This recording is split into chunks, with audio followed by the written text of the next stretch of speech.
Hi everybody, welcome to this review of this album by T.A.P. T.A.P, and it's called Paradigms. And the artwork is a bit scary. The kids might be a little frightened, people without eyes. That always freaks me out. Anyway, so what kind of album is this? Well, it's created by a bunch of musicians from 3 different countries, it looks like: Canada, United States, and UK. And these musicians know how to rock out. They know, and they also are very proggy, and also very ambient. And you know, it's funny, when it's an instrumental album, I remember thinking, okay, it's an instrumental album, it's for sure it's going to be very jazz fusion-y, because usually that's synonymous in my mind. Whenever something is related to prog, you always think prog, fusion, you know, Alan Holdsworth, Bruford, stuff like that. This album sort of subverted my expectations completely. First of all, it's got very atmospheric vibes to it. I can just say for sure it's always interesting, and it never gets stale. It's always moving and evolving as an album. It's got 7 tracks. The CD has an 8th bonus track. The tracks tend to be longer, you know, like 12 minutes is the first track, and then the rest of them are kind of 5-6 minutes. There is another 12-minute one now, I notice it, yeah. And the bonus track's like, you know, almost 9 minutes. So it's a good long album, and I think you can get away with that as far as, because it's instrumental, because it's ambient, because it's ethnic vibes, yet still remaining proggy. It's not really prog metal. It doesn't really dip too much into the prog metal kind of tones, you know, like Dream Theater-ish stuff.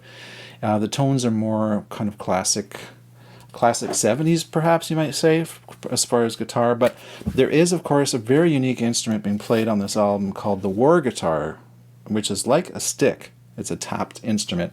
And I wonder if that's why they use the name T.A.P. Maybe that was sort of part of it. If you know, let me know down in the comments. I bet you any money it's related to that. By the way, if you want to check my review in written form, which I sort of bounce off of it, it's on progdog.ca. Mark Cook, who was on the stick-like Warr guitar, he also does basses, other basses, I think probably fretless, drums, and soundscapes, synths, samples. So these guys are musicians. No, of course they're musicians. They're multi-instrumentalists is what I'm trying to say. They're coming from 3 different countries, UK, Canada, United States, and they're bouncing back their tracks. Obviously, I don't think they're all in the same room, but it sounds like they're in the same room. They got a real... this album has a real jam kind of feel to it. It's sort of like a band, for example, like Rush. They would get together and rehearse before every show on tour, and they would do a rehearsal, and they would also do, well, they would do a warm-up. I think that's what I'm trying to say. And they would just do a jam, and they came up with ideas for the next album. You know, while they're jamming, just these ideas just sort of pop out of them while they're playing, which is really cool. And it feels like this album is like a long jam session between these musicians, with all the highlights, with all the really parts where it really soared.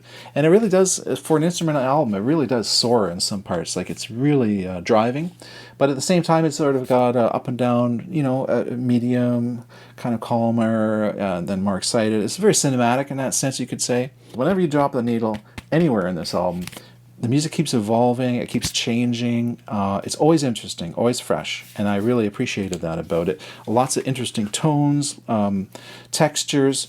Let me just quickly touch on the instrumentalists who were involved. I mentioned Mark Cook was on the stick-like Warr guitar, it's called. You also got Mike Jobern on keyboards, synth, soundscapes, drum programming. Gail Ellett covers keyboards such as the Hammond, Moog, and Mellotron. And apparently Ellett is from another band called Dejam Carré. I don't know if I pronounced that right. Let me know. I thought it could just be called Jam Carrot. I remember I've seen this name pop up before, and I didn't know anything about them. Now I want to check them out, because I'm really curious. This is such cool music. A couple of drummers involved. We had Paul Sears and Bill Bachman. We had Mike Jobern on keyboards, synth, soundscapes, drum programming. Then you've got Susie James on guitars, basses. Oud, that's really cool. O-U-D, that's I think it's a Turkish instrument. I want to get one of those. Someday I'd like to get one. A flute and random percussion, some of the things that she was covering in the album.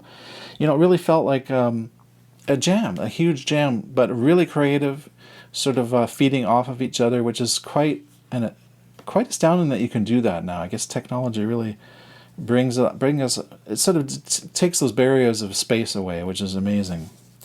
So I don't think they're doing tours or anything. They're just probably a project kind of thing, you know. Yeah, their website is called T.A.P Prog, TAPPROG.com, T.A.P Prog. Yeah, I look forward to checking out more of their music. I really enjoyed this CD.